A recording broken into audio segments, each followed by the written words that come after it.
She looked him dead in the eyes and said the words that would shatter 15 years of love, sacrifice, and devotion. Don't lecture my child. If you have to lecture someone, maybe you should have your own kids. The room fell silent. Henry's hands trembled as he stared at the woman he'd called his wife, the woman whose daughter he'd raised as his own since she was 6 years old.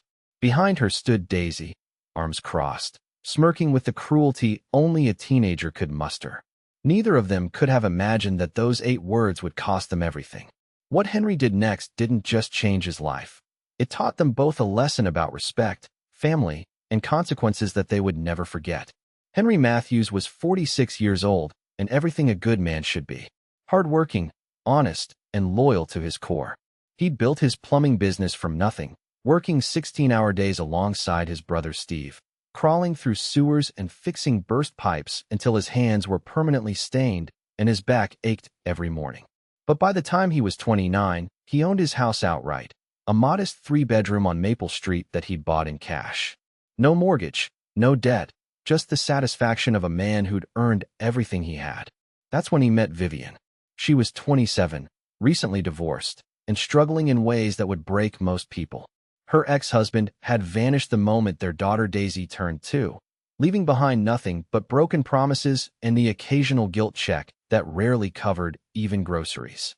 Vivian worked part-time at Little Learners Daycare, earning barely enough to keep the lights on in their cramped apartment. Her Honda Civic was dying a slow death, the transmission slipping and the engine making sounds that meant trouble she couldn't afford to fix. But when Henry first saw her picking up Daisy from the neighborhood playground, something stirred in his chest that had nothing to do with pity. She was beautiful, yes, but more than that, she was trying. Despite everything life had thrown at her, she was there, pushing her 6-year-old on the swings with a smile that didn't quite hide the exhaustion in her eyes.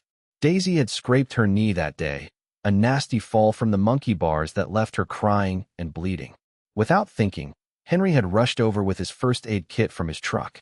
As he cleaned the wound and applied the bandage, Daisy had looked up at him with tear-filled eyes and whispered, "Thank you, Daddy." The word hit him like lightning.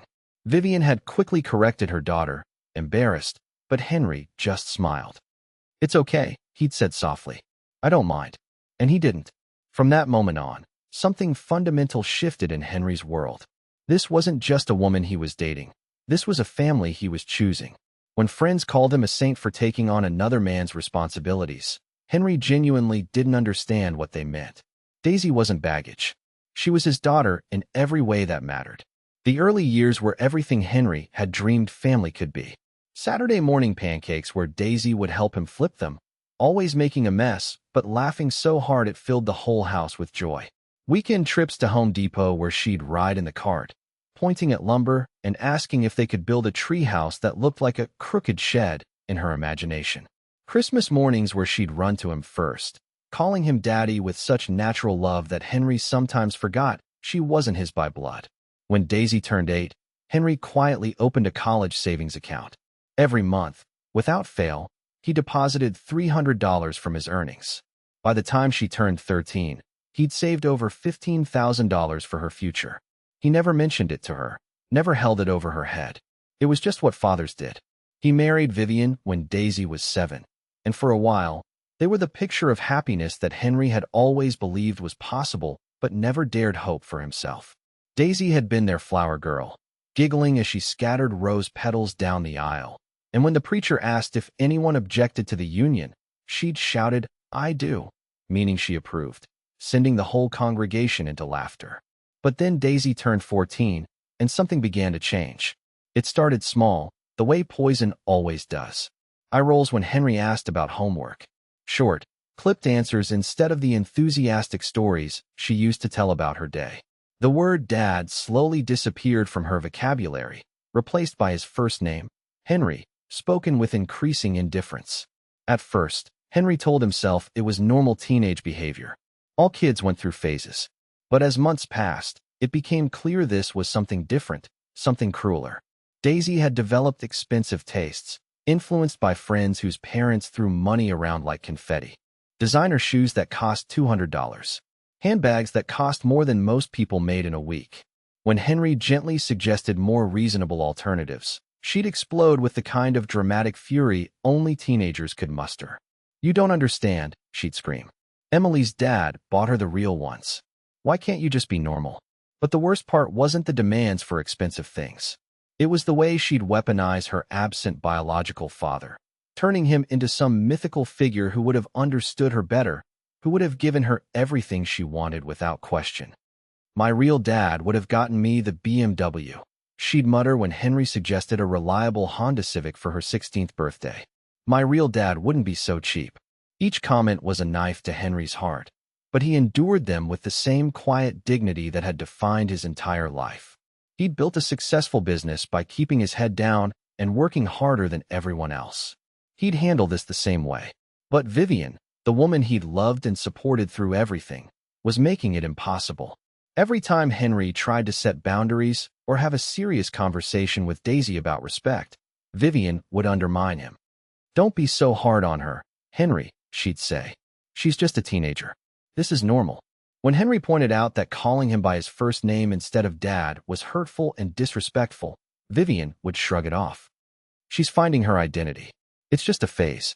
When Henry suggested family counseling to work through their issues, Vivian refused. "We don't need therapy. We need you to be more understanding." The breaking point came on a warm Saturday evening in May, during a dinner party at their house. Henry had spent all day preparing, grilling steaks, and setting up the patio with string lights, wanting everything perfect for their friends from the neighborhood.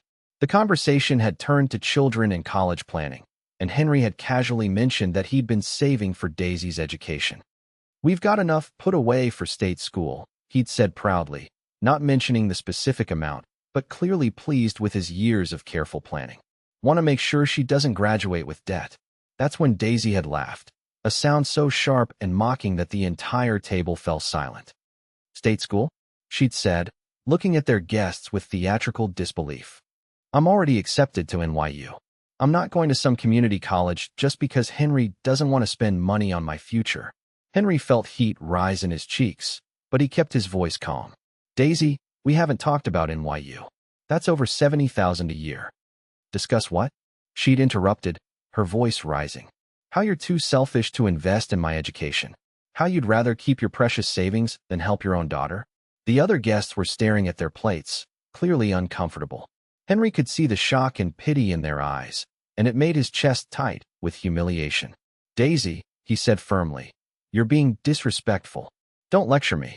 She'd exploded, standing up so fast her chair fell backward. "You're not my dad. You're just some guy who pays for stuff." The words hung in the air like smoke after an explosion. Henry could feel every eye at the table on him, could see the mixture of shock and pity on his friends' faces. But it was what happened next that truly shattered him.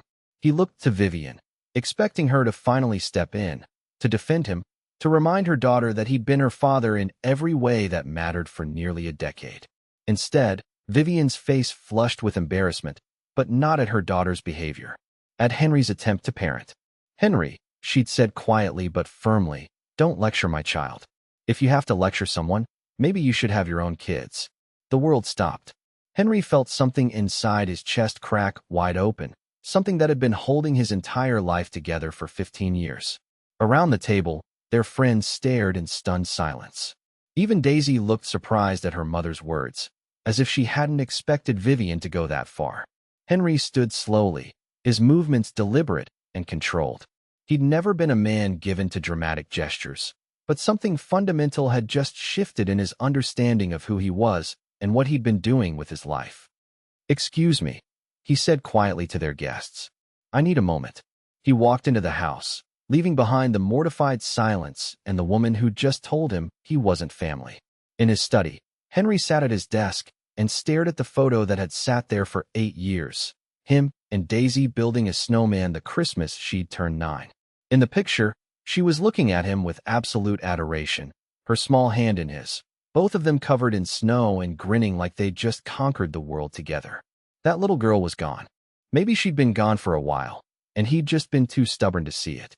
But more than that, the woman he'd married had just made it clear that despite 15 years of love, sacrifice, and devotion, he would never be considered Daisy's real father. And if he wasn't Daisy's father, then what exactly was he to either of them? The answer came to him with crystalline clarity. He was an ATM, a provider, a convenient source of stability and money, but not family. Never family. Henry opened his laptop and began making phone calls. The first call was to his financial advisor. "I need to move some money around," he said calmly. "The college savings account for Daisy Matthews. I want it transferred to my retirement fund. All of it. Tonight. $15,000 for $137.18. Every penny he'd saved for her future moved with a few keystrokes. The second call was to David Brennan, the best divorce attorney in the county. "I need to file papers," Henry said. "First thing Monday morning." The third call was to his brother Steve. "I'm going to need your help moving some things," he said, "and probably a place to stay for a few weeks." When Henry returned to the patio, the dinner party was effectively over. Their guests were making awkward excuses and gathering their things, clearly uncomfortable with the family drama they'd witnessed. Vivian was cleaning up with sharp, angry movements, while Daisy had disappeared entirely. "Henry," Vivian started as soon as they were alone, "we need to talk about what happened." "You're right," he said quietly, and she stopped, surprised by his agreement. "I can't lecture your child. Because she's not my child. You made that very clear." Something in his tone must have warned her, because Vivian's face went pale. "Yes, you did." He was still speaking softly, but there was steel in his voice that she'd never heard before. "You meant exactly what you said. After 15 years, when it really mattered, you made your choice. And it wasn't me." "That's not fair," she said, but her voice wavered. "You know I didn't mean it that way. I was just upset." Daisy was upset. Things got out of hand. "Things got honest," Henry corrected. For the first time in a long time. He turned to go inside, but Vivian grabbed his arm. "Where are you going?" "To pack," he said simply. The color drained from her face. "Pack? Henry, you can't be serious. One argument, and you're just going to walk away from 15 years? "It wasn't one argument, Vivian. It's been building for 2 years.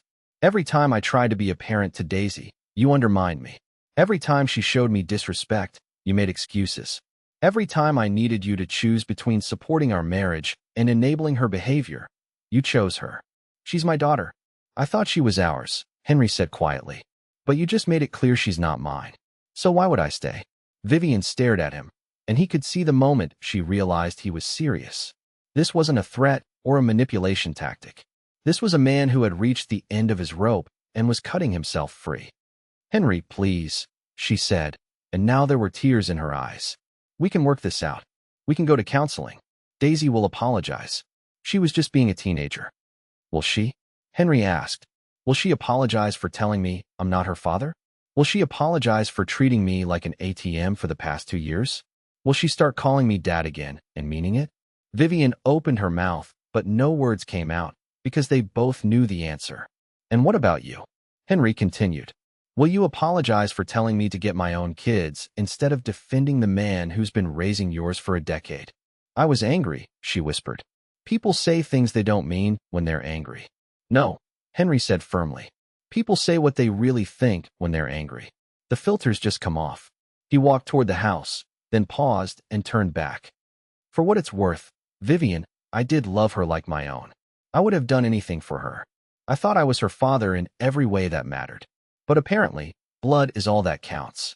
So find her real family to take care of her now." Henry packed that night, while Vivian cried and Daisy stayed locked in her room, probably texting her friends about the drama. He didn't take much, just his clothes, his important papers, and a few personal items. The house had always felt more like theirs than his anyway. The divorce proceedings were swift and efficient. Henry didn't fight for alimony or try to take half of anything. He just wanted out, clean and simple. Vivian kept the house, the cars, everything they'd built together. The only thing Henry insisted on was that the college fund money stayed with him, since it had come entirely from his earnings and was never legally Daisy's anyway.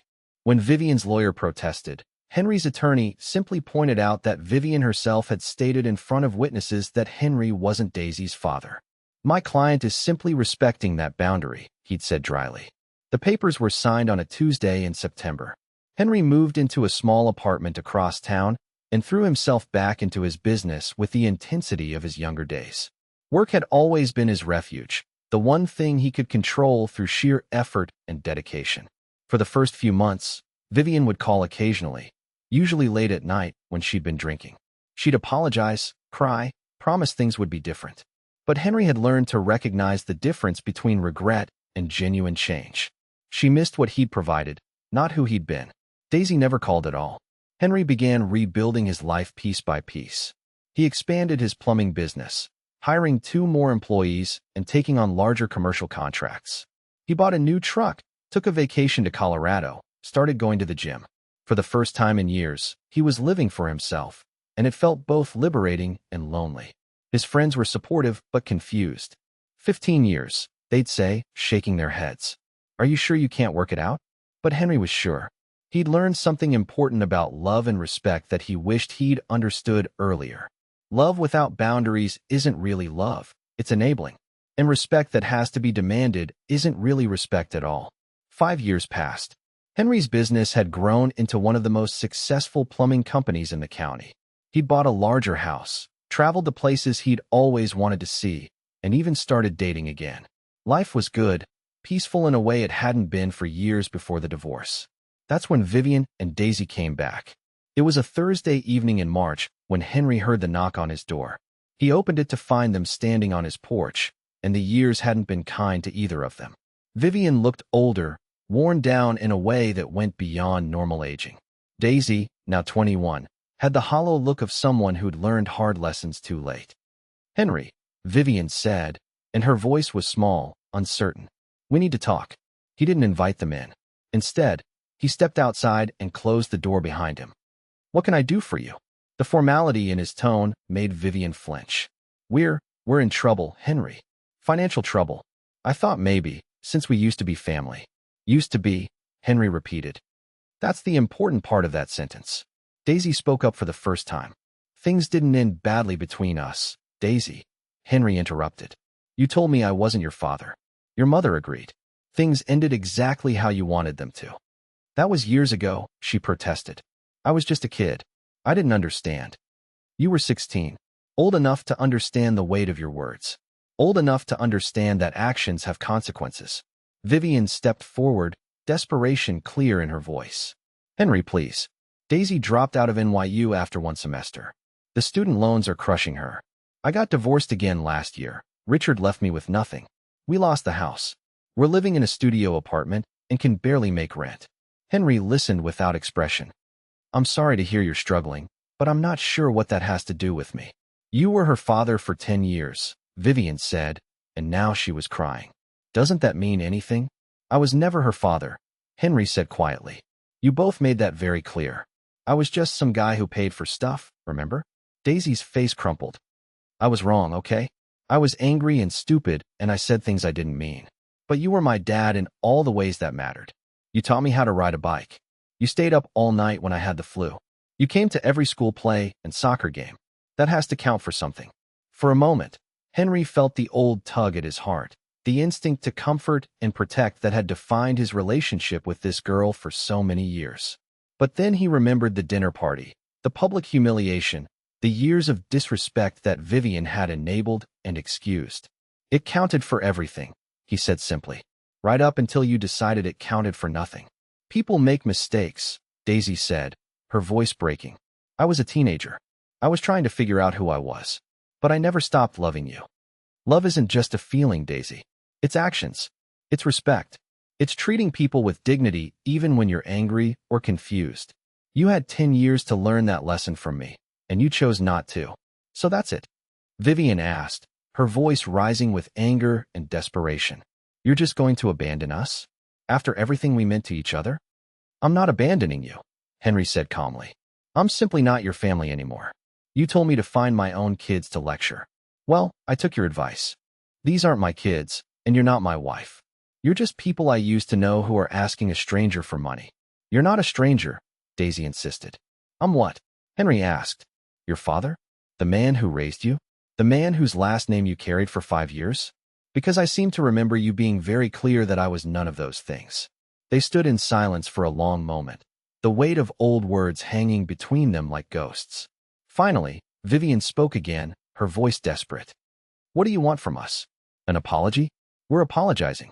Guilt money? We don't have any. What will it take to make this right? Henry looked at them both, These two people who had once been his entire world, and felt only a profound sadness for the time and love that had been wasted. You can't make this right, Vivian.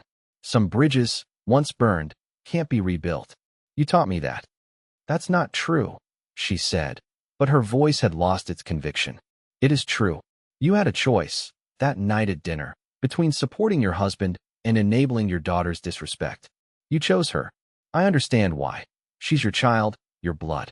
But choices have consequences. I'm living with mine, and you're living with yours. He moved toward his door, then paused. For what it's worth, I hope things work out for both of you. I really do. But they'll work out through your own efforts, not mine. Henry, please, Vivian called as he opened his door. She's still your daughter. Doesn't that mean anything? Henry looked back at Daisy, seeing not the angry teenager who'd rejected him, but the little girl who'd called him daddy while he bandaged her scraped knee. The girl who'd helped him make pancakes and dreamed of crooked shed tree houses. No, he said quietly. She was never my daughter. You both made sure I understood that. He went inside and closed the door, leaving them standing on his porch. Through the window, he watched them walk back to their old Honda, a different one, but just as beaten down as Vivian's had been when he first met her. They sat in the car for a long time, probably arguing, before finally driving away. Henry poured himself a glass of wine and sat in his favorite chair, the one that faced the window overlooking his backyard. The yard was smaller than the one he'd shared with them, but it was peaceful. He'd planted a small garden last spring, tomatoes and herbs that he tended himself. Simple, manageable his. 3 days later, Henry's phone rang. It was his brother Steve. You need to see this, Steve said without preamble. Check your Facebook. Henry rarely used social media, but he logged into his account to find a post that Vivian had shared publicly, tagged with his name and dozens of mutual acquaintances. It was a long, rambling story about their relationship, carefully crafted to make her look like the victim and him like a heartless man who'd abandoned his family over one teenage tantrum. The post painted a picture of a devoted stepfather who'd suddenly turned cold and cruel, who'd walked away from a child who needed him just because she'd said some things she didn't mean. It made no mention of the years of disrespect, the constant undermining, or the fact that they'd both explicitly told him he wasn't Daisy's father. Henry read through it twice, then scrolled through the comments. Some people were supportive of Vivian, calling him selfish and heartless. Others seemed confused, asking for his side of the story. A few of his close friends had defended him, but they were outnumbered by Vivian's version of events. For a moment, Henry felt the old anger rise in his chest. The urge to defend himself, to set the record straight, to make sure people knew the truth about what had really happened. Then he remembered who he was now. A man who'd learned to live with dignity, who didn't need the approval of people who didn't know the full story. Instead of responding emotionally, Henry did something that surprised everyone, including himself. I understand Vivian is facing financial difficulties and is reaching out for help. For those asking about my side of the story, I'll simply share what she told me at our last family dinner in front of witnesses. Don't lecture my child. If you have to lecture someone, maybe you should have your own kids. At that time, her daughter added that I wasn't her father, just some guy who pays for stuff. I respected their wishes and stepped back from a role I was told I had never truly held. I wish them both well in finding the support they need from their actual family. Henry attached screenshots of text messages from over the years, messages from Daisy asking for money, calling him Henry instead of Dad, and making references to her real father. He also included a photo of the bank statement showing the college fund transfer, with a simple caption, "Since I was told I wasn't her father, I redirected the college savings to my retirement." $15,000 saved over 8 years. The response was swift and decisive. The narrative flipped completely as people began to understand what had really happened. Comments poured in from friends and acquaintances who'd witnessed Daisy's behavior over the years, who remembered her public tantrums and constant demands for expensive things. Someone shared a video from Daisy's own social media where she bragged about manipulating Henry into buying her designer clothes, calling him a sucker who wasn't even her real dad. Another person shared screenshots of Vivian's own Facebook post from years earlier, where she complained about Henry being too strict and not understanding that Daisy deserves the best. The story went viral in their small community, then spread beyond as people shared it as an example of the consequences of entitlement and disrespect. Vivian deleted her original post, but screenshots had already been saved and shared hundreds of times. Within a week, the entire narrative had shifted. Henry found himself receiving messages of support from strangers who'd heard the story, praising him for standing up for himself and teaching a lesson about respect and consequences. But more importantly, he found himself at peace with the situation in a way he'd never expected. The truth was out there now, and it spoke for itself. He didn't need to defend himself or justify his choices. His actions had been consistent with his values, and that was enough. 2 years later, Henry was having lunch at Murphy's Diner, a small place across town where he sometimes ate when he was working in that area. The waitress approached his table, and when he looked up, he found himself staring into familiar eyes. Daisy looked older than her 23 years, worn down by whatever path life had taken her down. She was thinner than she'd been as a teenager, her face harder, her movements carrying the weight of someone who'd learned difficult lessons the hard way. For a moment, they just stared at each other. Henry could see the recognition in her eyes, followed by something that might have been shame. "Can I take your order?" she asked quietly, her voice professional but strained. "Coffee, black," Henry said simply. "And the turkey sandwich, no mayo." She wrote it down, her hands steady despite what he imagined must be the awkwardness of the situation. "I'll get that right out." She turned to go, then hesitated and looked back. "Henry?" He met her eyes. "Yes, she started, then stopped, as if she couldn't find the words. "Never mind. I'll get your order." She walked away, and Henry watched her go. This was where her choices had led her, working in a diner, serving people she'd once looked down on, struggling to make ends meet in exactly the way her mother had been when Henry first met them. It wasn't cruelty that Henry felt, watching her. It was something more like sadness mixed with acceptance. This was what natural consequences looked like. This was what happened when you burned bridges with the people who loved you most. When she brought his coffee, her hands were shaking slightly. "Daisy," he said quietly. She looked up, hope flickering in her eyes. "I hope things get better for you," he said, and he meant it. "I really do." Her eyes filled with tears, but she nodded and walked away without saying anything else. Henry finished his lunch in peace, left a reasonable tip, not generous enough to seem like charity, but not so small as to be cruel, and walked out into the afternoon sunshine. He had a job to finish across town, then dinner plans with Sarah, the woman he'd been seeing for the past 6 months. She was a teacher, divorced like him, with grown children of her own. Their relationship was built on mutual respect, shared experiences, and the wisdom that came from having loved and lost before. As Henry drove toward his next appointment, he thought about the boy he'd been at 29, so eager to be needed, so willing to give everything of himself to people who didn't appreciate it. That boy had learned some hard lessons about the difference between being loved and being useful, between being family and being convenient. The man he was now understood something that boy hadn't. That sometimes the most loving thing you can do is walk away and let people face the consequences of their choices. That respect is earned, not given. That family is about more than blood or convenience. It's about mutual love, support, and dignity. And maybe most importantly, that some bridges are meant to be burned, because the person you become on the other side is stronger, wiser, and more at peace than the person you were before. Henry Matthews was 51 years old now, and for the first time in years, he knew exactly who he was and what he was worth. He'd learned the hard way that love without boundaries isn't love at all, it's enabling. And sometimes, the kindest thing you can do for people who've taken your love for granted is to stop giving it to them. As he pulled into the parking lot of his next job, Henry's phone buzzed with a text from Sarah. "Looking forward to dinner tonight. Should I cook? Or do you want to try that new Italian place?" Henry smiled as he typed back. "Let's cook together.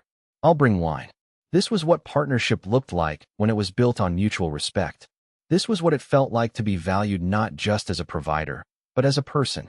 And in a small diner across town, a young woman named Daisy was learning what it felt like to face the world without the safety net she'd spent years taking for granted, finally understanding the difference between the love that asks for nothing and the love that demands everything. Some lessons can only be learned the hard way, and sometimes, the people who love us most have to step back and let us learn them. The story of Henry Matthews teaches us that dignity isn't something you can demand from others. It's something you must give to yourself. That love isn't measured by what you're willing to endure, but by what you're willing to walk away from when your worth isn't recognized. And perhaps most importantly, that the people who truly deserve your love are the ones who would never ask you to diminish yourself to prove it. In the end, Henry didn't just save himself from a toxic situation. He taught two people a lesson about respect and consequences that they'll carry for the rest of their lives. Whether they choose to learn from it or repeat their mistakes with others is up to them. But Henry? Henry chose peace, dignity, and the knowledge that he'd finally learned the difference between being needed and being valued. And that, friends, made all the difference.